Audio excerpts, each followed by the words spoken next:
5년 정도 달러 투자를 했는데 제가 단 1원도 잃지 않을 만큼 성공적인 투자를 했어요. 원금 2억 원으로 18억 원의 레버리지를 일으켜서 55억이 됐거든요. 예, 저는 경제적 자유를 찾아서라는 필명으로 글도 쓰고 또 이렇게 책도 쓰고 또 투자도 하고 있는 박성현이라고 합니다.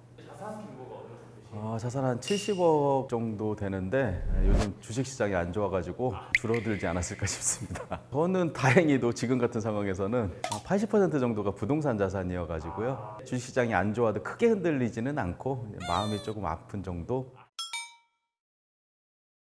2013년, 14년 이렇게 이제 부동산 가격이 막 바닥이었을 때 서울에 있는 한강변에다가 아파트도 사고 건물도 사고 이렇게 영끌이라고 하죠. 그걸 그때 했어요. 가격이 오를 때 영끌을 하면 위험하지만 가격이 떨어질 때는 하방이 튼튼하기 때문에 레버리지를 많이 일으켜도 손실이 날 가능성이 이제 적거든요. 그래서 운 좋게 그때 이렇게 자산들을 세팅해 놨는데 몇 년 지나고 나니까 그게 이제 2배, 3배 이렇게 오르더라고요. 그때 이제 제가 알게 된 게 자산은 이렇게 많이 늘었지만 쓸 돈이 없다라는 걸 그때 깨닫게 됐어요.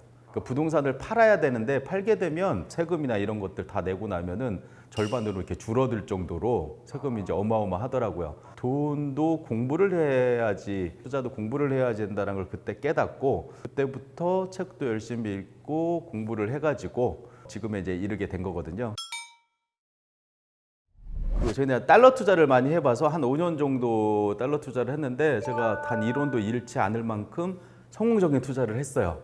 달러 투자 이제 가격이 너무 높기 때문에 지금 투자하기는 힘들다라고 판단을 하고 저는 이제 다 팔고 나서 지금 원화를 들고 있었죠. 근데 그 와중에 엔화를 보니까 원래는 이제 금융위기나 경제위기가 오면 엔화도 안전자산이라고 해가지고 달러 가치하고 이제 커플링돼서 이제 올라가는 게 이제 일반적인 그런 히스토리인데 이번에는 특이하게 엔화는 이제 금리나 이런 것들 영향 때문에 그런지 되게 낮은 상황이더라고요. 달러 대비 환율을 보면 24년 만에 최저점이라고 하더라고요. 그래서 이제 저 같은 경우에는 이제 역사적인 히스토리를 보니까 원엔 환율이 되게 낮은 지금 구간에 있다라고 판단을 한 거예요. 달러 투자로 성공했던 그 경험과 노하우를 가지고 엔화 투자를 이제 시작했다라고 보시면 될 것 같아요. 제가 이제 세븐 스플릿이라는 투자 방법을 고안해 놓은 게 있는데 그걸 통해서 제가 달러 투자를 했더니 단 1원도 잃지 않고 성공적인 투자를 했으니까 그 시스템을 그대로 주식에도 한번 해봤거든요.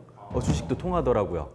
그래서 이번에는 엔화도 뭐 비슷한 투자 메커니즘으로 작동하지 않을까 싶어가지고 했는데 일단은 제가 투자한 지 한 달 조금 지났는데 일단 제가 이제 현금 흐름이 중요하다고 했잖아요. 엔화로 제가 만들어 놓은 현금이 700만 원 정도 만들어 놨어요.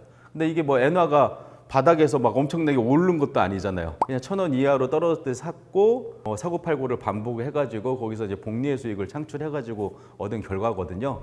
그냥 한마디로 얘기하면은 분할 매수, 분할 매도 전략이에요. 그게 뭐 특별한 거냐라고 생각하시는 분들이 계신데 보통 우리가 뭐 주식 같은 경우로 이제 설명을 드리면 삼성전자를 7만 원에 사서 또 떨어지면 보통의 사람들이 알려주지 않아도 또 사죠. 낮은 가격, 그럼 이제 물타기라고 하는 이 기술을 이용해서 평단가가 낮아져요. 그러니까 매수 평단가라고 하죠. 만약에 7만 원에 샀고 5만 원에 사면 매수 평단가는 한 6만 원 정도에 돼 있겠네요. 그래서 이렇게 분할 매수는 잘하는데 분할 매도는 못해요. 그래서 살 때는 나눠 사는데 팔 때는 한 방에 팔려고 한단 말이죠. 그래서 저도 이제 사람은 고쳐 쓰는 게 아니다라는 걸 이제 제 자신한테 적용해 보니까 안 되더라고요, 그게. 그래서 분할 매수는 뭐 누가 안 알려주고 뭐 시스템이나 이런 것도 필요 없고 잘 할 수 있는데 팔 때는 왜 분할 매도가 안 되는 걸까 나는 이라고 고민을 하다가 방법을 하나 찾아냈어요. 그 방법이 뭐냐면은 계좌를 그냥 분리해 버리는 거예요. 그래서 똑같은 삼성전자를 매수하는데 계좌 하나에서 하는 게 아니라 첫 번째 계좌에서 삼성전자를 사요. 얘는 좀 장기 투자를 해요. 제가 오늘 여기 오기 전에 블로그에다가 인증을 하나 했는데 삼천리라는 걔가 첫 번째 계좌에서 산 삼천리라는 종목인데 수익률이 한 95% 정도 돼요 지금. 이 안 좋은 상황에서도. 근데 그게 처음부터 그렇게 수익률이 쭉쭉 올라가 가지고 온 거냐? 그건 아니거든요. 이 삼천리라는 종목이 떨어졌을 때 두 번째 계좌에서 샀어요. 그리고 나서 또 떨어지길래 세 번째 계좌에서 샀어요. 그런데 이 분할 매수, 분할 매도법은 어떤 식으로 이루어지냐면은 아까 이제 삼성전자로 다시 돌아가면은 삼성전자를 7만 원에 사고 6만 원에 사고 5만 원에 샀는데 5천 원 정도는 쉽게 올라요. 그러면은 내 평단가는 6만 원이기 때문에 5만 5천 원이 됐다라고 해서 사람들이 분할 매도를 하진 않아요. 저도 그랬었고. 그런데 계좌를 나눠서 사면은 세 번째 계좌에는 플러스 한 2, 3%딱 이렇게 떠요. 그러면 걔는 수익 실현을 해버리는 거예요, 그냥. 그러니까 수익을 확정시키는 거죠. 이렇게 되면 이제 되게 놀라운 일이 벌어지는 게 이때부터는 이 삼성전자가 그전에는 막 오르기만을 바랬었는데 이렇게 수익 실현 한번 하고 나면 넘버 3라고 이제 제가 표현하는데 세 번째 계좌를 넘버 3 투자를 하는 자는 삼성전자가 다시 떨어졌으면 좋겠다라는 생각을 하게 돼요. 그러면 다시 떨어지면 또 사서 또 수익을 얻고자 하는 이제 인간의 이제 본성이 이제 작동을 하는 거죠. 많은 분들이 오르기만을 바라는 투자를 하기 때문에 항상 힘들 수밖에 없는데 이렇게 하락장을 만나면. 근데 이제 저처럼 이렇게 분할 매수하고 분할 매도하면은 떨어지기를 바라기도 하는 투자를 하게 돼요. 삼성전자로 예를 들면은 올해 초부터 지금까지를 데이터를 보면은 계속 떨어지기만 했을 거예요, 아마. 근데 저는 삼성전자라는 종목으로 플러스인 상태예요, 현재. 어떻게 가능하냐면은 첫 번째 샀고 두 번째 샀고 세 번째 샀고 네 번째 샀는데 네 번째, 세 번째, 두 번째는 수익 실현을 한 거예요. 아까 말씀드렸던 것처럼. 근데 다시 떨어졌어요. 그래서 또 샀어요. 그런데 또 반등을 해요. 심지어는 제가 지난주 그 목요일 날 엄청나게 하락이 컸었어요. 그때 다섯 번째 계좌에 삼성전자를 샀는데 어제 다시 또 팔아서 수익을 또 실현했어요. 이렇게 하다 보면은 제가 이제 첫 번째 계좌는 장기 투자를 해요. 아까 삼천리처럼 100%갈 때까지 그냥 놔둬요. 배당을 받으면서. 근데 나머지 계좌들은 단기 트레이딩을 하는 거예요. 그러니까 장기 투자와 단기 트레이딩을 병행하는 구조로 투자하는 거다라고 보시면 되는데 이해하기 쉽게 설명을 드리면 첫 번째 계좌는 이제 가장이죠. 우리 아버지가 열심히 큰 대의를 위해서 사업을 이제 일구고 있어요. 근데 현금 흐름은 안 나와. 그런데 넘버 2, 3, 4, 5, 6, 7은 아버지가 이렇게 힘들어하는 동안 열심히 현금 흐름을 만들어가지고 도와주는 거예요. 이렇게 이제 투자를 하다 보면 삼성전자 첫 번째 계좌에서 삼성전자는 좀 높은 가격에 샀을 테니까 여전히 마이너스이지만 2, 3, 4, 5, 6, 7이 수익 실현한 게 이걸 이제 초과해서 넘을 때가 있어요. 그리고 언젠가는 넘버 1도 수익 실현, 아까 삼천리 얘처럼. 그래서 삼천리 같은 경우에는 2, 3, 4는 이미 수익 실현하고 내렸으면 좋겠다라고 마음 먹고 있었는데 오히려 이제 더 훨씬 더 많이 올라가지고 장기 투자도 성공한 케이스인 거거든요. 그래서 세븐 스플릿이 분할 매수하고 분할 매도를 할 수 있게 만드는 시스템이다라고 이해하시면 될 것 같아요. 제가 이제 제 투자 철학 중에 하나가 한 우물을 파면 하나의 우물만 갖게 될 것이다 라는 얘기를 해요. 파이프라인이라고 이제 많이 표현을 하긴 하는데 현금이 나올 만한 어떤 이제 구석을 하나만 이렇게 가지고 있으면은 그게 이제 잘못됐을 경우에 이제 현금이 메마를 수 있는 구조가 나오거든요. 예를 들면 지금 같은 상황인데 내가 이제 주식 투자자라서 주식 투자만 열심히 했다면 지금 상황이 되게 힘들어졌겠죠. 근데 저는 이제 주식 투자도 하고 달러 투자도 하고 미국 주식이나 엔화나 이런 것들에도 투자를 하고 또 퍼스널 브랜딩이라고 이제 할 수 있는 제가 이제 블로그나 책도 쓰고 뭐 이런 것들에 대한 수익을 이제 다각화한 거거든요. 그런 것들에서 매달 현금이 이제 나오는 구조를 만들었다라고 보시면 될 것 같아요. 첫 번째는 달러 투자 부분인데요. 일단은 달러 같은 경우에는 환율이 낮았을 때 사서 환율이 높을 때 파는 이런 투자라고 보시면 되는데 하방과 상방이 뚜렷해요. 이제 안전하다라는 이제 장점이 있는 건데 우리가 이제 주식 투자할 때는 아무리 좋은 종목을 사더라도 상장 폐지가 있잖아요. 그러면 이제 0이 되잖아요. 그러니까 하방이 그냥 0에 수렴할 수도 있다라는 그런 위험성을 갖고 있는데 환율은 아무리 떨어져도 0이 되기는 힘들어요. 만약에 원달러 환율이 0이 되는 구조가 나오려면 미국이 망해야 되거든요. 우리나라 원화의 가치가 이제 너무 높아져가지고 그럴 일은 이제 잘 일어나지 않고 역사적으로 데이터를 보더라도 하방이 한 700원 정도 그리고 상방은 한 1,700원 정도 요 사이에서 이제 계속해서 움직이거든요. 그래서 되게 우량한 자산을 가지고 계속 그 아까 말씀드렸던 그런 트레이딩을 하다 보면 현금 흐름이 이제 만들어질 수 있는 구조가 나오거든요. 그래서 뭐 그런 안전한 자산에 안전하게 현금 흐름을 만들 수 있다라는 게 가장 좋은 이제 장점이라고 볼 수 있을 것 같습니다.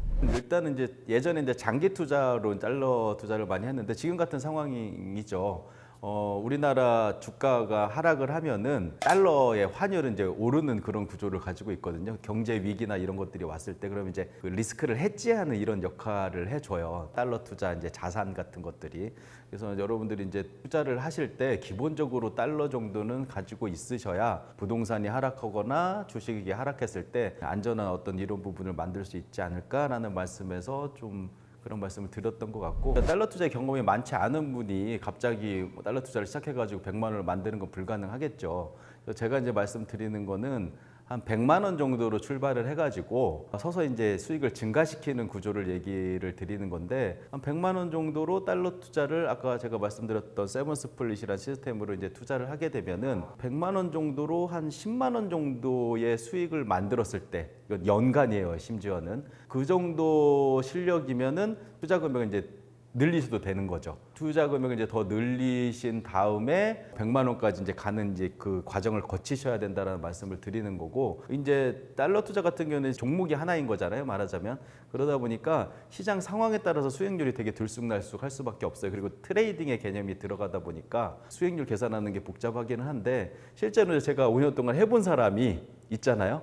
저는 하루에도 300만 원을 번 적도 있어요, 달러 투자로. 그래서 여러분 같은 경우에 충분히 일반적이고 평범한 실력 정도의 어떤 경험을 가진 분들은 달러 투자로 100만 원 정도는 만들 수 있을 것이다라는 말씀으로 그 말씀을 드렸던 거고, 개인마다 뭐 많이 다를 수 있는데, 최근에 제가 블로그에 이제 구독자분들 중에, 그러니까 독자분이죠, 제 책을 읽은, 처음으로 달러 투자하고 엔화 투자를 같이 해가지고 처음으로 자기 월급만큼 이상의 현금 흐름을 만들어내는데 성공했다고 감사하다라는 메시지도 받았거든요. 사람마다 다르긴 하겠지만 100만 원 정도는 저는 누구나 가능할 거라고 생각을 합니다.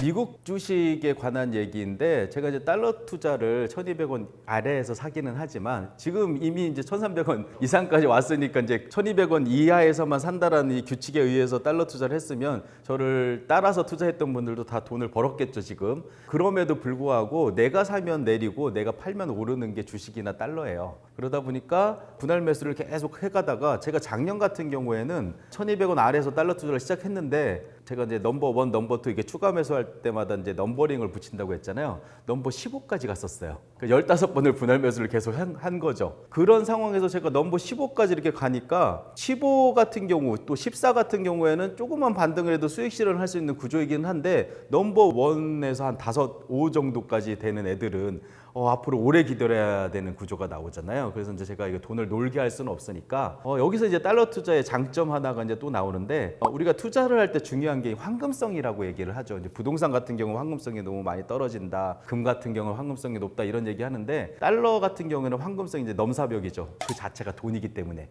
그래서 물렸을 경우에 달러를 그대로 미국 주식에 투자를 하는 거예요. 근데 이 미국 주식이 요즘 이제 시장도 안 좋으니까 미국 주식도 이제 사실 개별 종목에 투자하려면 위험하죠. 그런데 미국 주식 중에 ETF가 있는데, 그 중에 이제 리츠 같은 게 있어요.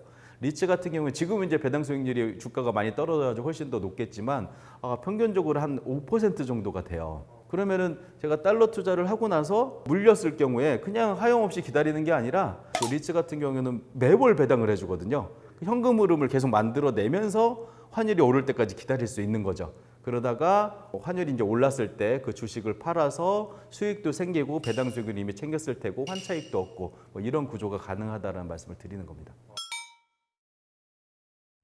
제가 이제 그 실현하지 않은 손실은 확정된 것이 아니다라는 말씀을 많이 드려요. 평가 손실로 이제 표시되어 있는 종목들이 많이 있으실 텐데, 이거를 내가 이제 실현하지만 않으면 사실 손실은 아닌 거거든요. 내가 삼성전자를 7만 원에 샀는데 지금 5만 원대예요. 가만히 있으면 언젠가 올라갈 수 있는 거거든요. 뭐 물론 좋은 주식을 샀다라는 이제 전제가 있어야겠지만, 제가 세븐스플릿이라고 고안한 이 방식은 이걸 이제 기다리는 동안 가만히 있으면 뭐 현금 흐름이 만들어지진 않겠죠. 근데 주가가 하락했을 때는 더 사야 올라갈 가능성도 높잖아요. 이제 이걸 이용하는 투자라고 보시면 돼요. 내가 기다리는 동안 가만히 있을 수는 없다. 낮아진 주가를 이용해서 계속 현금 흐름을 만들면서 버티자. 그러다 보면 나중에 7만 원 이상으로도 오를 수 있고, 그때 되면 또 수익도 실현하고 뭐 이런 구조라고 보시면 될 것 같아요. 제가 레버리지를 제가 원금 2억 원으로 18억 원의 레버리지를 일으켜서 그 55억이 됐거든요. 그 원금은 2억 원이었으니까 두세 배가 아니라 원래 원금으로 따지면 엄청난 수익률이죠. 그럼에도 불구하고 아까 말씀드렸던 것처럼 자산 증식은 내 경제적 자유를 얻는 거하고는 좀 거리가 있어요. 내가 이제 첫 번째 목표는 경제적 자유를 얻는 거다라고 생각하시는 분들은 현금 흐름에 더 집중을 하시는 게 좋다라는 의미로 부동산 투자 같은 경우에는 수익형 부동산에 관심을 갖는 게 좋은데 사실 이제 난이도가 되게 높아요. 뭐 지식산업센터에 투자한다거나 오피스텔에 월세를 받는다거나 이런 것들이 난이도가 높기 때문에 저는 실제로 건물을 갖고 있는데 건물 관리하는 게 되게 힘들어요. 예, 생각보다 수익률도 생각해 보면 관리 비용이나 이런 것들을 감안하면 그렇게 좋지 않아요. 그래서 제가 이제 자산 증식형 부동산보다 수익형 부동산에 더 집중하세요라고 이제 말씀만 드리면 그럼 오피스텔이나 뭐 지산해야 되나 이런 생각하는데 그게 아니라 제가 아까 말씀드렸잖아요. 미국 주식 뭘로 투자한다고 했어요. 리츠라는 거는 미국의 부동산 회사들이 자기네들이 월세를 받고 그걸 이제 배당으로 배분을 해주는 구조의 그런 주식이거든요. 그러면 이제 부동산 투자를 해야겠다라고 생각이 들면 뭐 우리나라 리츠도 있고요. 미국의 그 월배당을 주는 리츠도 있고요. 건물을 살 때 10억 원 이상은 있어야 되는 게 이제 현실인데 레버리지를 동원하더라도 리츠는 10,000원어치만 사도 된다라는 거죠. 그럼 이제 수익률은 아까 제가 5% 정도라고 말씀드렸잖아요. 실제 건물 임대 수익률하고 거의 비슷한 구조예요. 그래서 부동산 투자를 하실 분은 그 리츠라는 종목으로 수익형 부동산에 투자하는 것처럼 구조를 짜시면 좋을 것 같고 이제 하나 이제 중요하게 드릴 수 있는 말씀은 이제 부동산에 관한 얘기를 했으니까 실거주 주택은 무조건 장만하시라. 그러니까 피터 린치라고 전설의 투자자죠. 본인의 이제 첫 책에서 이렇게 얘기했어요. 주식 투자하기 전에 해야 될 일이 뭡니까? 라고 물었을 때 내 집 장만이라고 대답을 했어요. 그러니까 주식을 제일 잘하는 사람조차도 부동산, 그중에서도 실거주형 자기 집을 장만해 놓고 그 다음에 다른 투자를 하라는 조언을 해줬을 정도로 물론 이제 너무 비싸게 사면 안 되겠지만 그 실거주 주택을 장만하는데 좀 노력을 더 기울이시면 어떨까라는 부분이 뭐 책에도 담겨져 있지만 저도 그렇게 생각을 하고 있습니다. 한 3, 4년 전 정도에 블로그를 시작을 했었어요. 처음에는 당연히 뭐 수익은 안 나오고 뭐 제가 글을 하나 딱 올리면은 하루에 뭐 조회수 1, 2 뭐 이렇게 되더라고요. 그래서 이걸 왜 해야 되나 뭐 싶은 마음이 들다가도 출판사에서 좀 했으면 좋겠다라고 해서 그냥 올렸어요. 마치 이제 제가 일기를 쓰듯이 블로그가 특히 좋은 게 어려운 게 없고 내가 투자를 한다면은 투자를 기록해서 이렇게 거기다 적어 놓으면 내가 예를 들면 뭐 어떤 종목을 샀는데 이 종목을 어떤 생각으로 어떤 투자 아이디어로 샀는지 뭐 이런 것들을 적어 놓으면 나중에 이제 추가 매수를 하거나 아니면은 뭐 수익 실현을 할 때 그걸 읽어보면 이제 도움이 되는 뭐 이런 식으로 이제 이용을 할 수가 있거든요. 그래서 제가 이제 지금에 와서 느끼는 거는 그걸 시작하기를 잘했다라고 생각이 들어요. 돈도 투자의 대상이 될 수 있지만 돈도 사실은 소비도 할 수 있고 투자도 할 수 있잖아요. 근데 우리의 이제 노동력, 이 노동도 소비도 할 수 있고 투자도 할 수 있다라고 생각을 하거든요. 노동을 소비한다라는 개념은 이런 개념이죠. 남의 일을 하는 것. 내가 회사에 가서 일을 한다거나 뭐 이런 일들이 남의 일을 해주고 거기에 대해서 돈을 받죠. 장점은 좀 많이 받을 수 있어요. 처음부터. 그런데 노동을 투자하는 개념은 돈이 안 나오는 경우도 많아요. 뭐 우리가 유튜브를 처음 시작한다거나 아니면 블로그를 처음 쓴다거나 그런데 이게 투자의 복리 효과가 있는 것처럼 이 글이 콘텐츠가 이제 쌓여간다라고 하죠. 저는 3년 전에도 1시간 정도를 이제 블로그를 글을 쓰는데 썼었고 지금도 뭐 그 정도 수준을 쓰거든요. 그런데 수입은 최근에 좀 잘 나왔을 때는 하루에 한 10만 원 정도가 더 넘게 나온 적도 있었거든요. 제가 이제 퍼스널 브랜딩이라고 좀 이제 거창하게 표현은 했지만 사실은 유튜브도 그렇고 노동 투자에 관한 얘기를 이제 말씀을 드리는데 예를 들면 스마트 스토어를 내가 운영한다든지 돈을 운영하는 것도 어떤 그릇이라는 게 있고 자산을 배분하는 것도 필요하기 때문에 저 같은 경우 지금 계획은 주식에서도 한 100만 원 정도의 배당을 받고 부동산 투자의 개념으로 미국 리츠, 월배당 리츠에서 한 100만 원 정도 블로그에서도 내가 노동을 투자해서 얻는 수익을 한 100만 원 정도 얻고 달러 투자 같은 경우는 뭐 제가 100만 원보다 훨씬 크긴 하지만 또 이런 책을 내서 여러분들이 이제 읽어주시면 거기서 또 수익도 얻고 이렇게 조금씩 그러니까 뭐 50만 원짜리 우물 6개면 300만 원이 되는 이런 구조를 만들면 어떻겠느냐라고 하는 차원에서 그래서 저는 이제 실제로 유튜브 채널을 올해부터 시작을 해봤어요. 아직은 한 월 한 10만 원 정도밖에 나오지는 않더라고요. 근데 이제 꾸준히 하다 보면은 그것도 유의미한 수익이 나올 거라는 생각을 하거든요. 그래서 돈 버는 우물 중에 하나가 되지 않을까라는 말씀으로 소개를 드렸습니다. 모두가 투자의 고수가 될 수는 없어요. 하지만 누구나 투자를 할 수는 있거든요. 그게 이제 열심히 했는데도 불구하고 기대에 못 미치는 성과가 나오면 또 사람이 이제 포기하게 되거든요. 저 같은 경우에도 금융위기 때 마이너스 95%의 계좌 결과를 가지고 한 몇 년 동안 주식을 끊었던 적이 있었어요. 주식 투자는 이 자본주의의 꽃이라고 해요. 근데 내가 어떤 잘못된 방법으로 투자를 해놓고 이 시스템에 문제가 있어 주식 투자는 도박이야라는 생각으로 이제 주식에 실패를 하고 이제 떠나시는 분들이 계시는데 회사나 열심히 다녀야 되나 뭐 이런 생각하시는 분들이 많으실 것 같아서 지금이라도 멈추지 마시고 계속해서 공부하시고 계속 도전해 보시면 어떨까라는 말씀을 드립니다.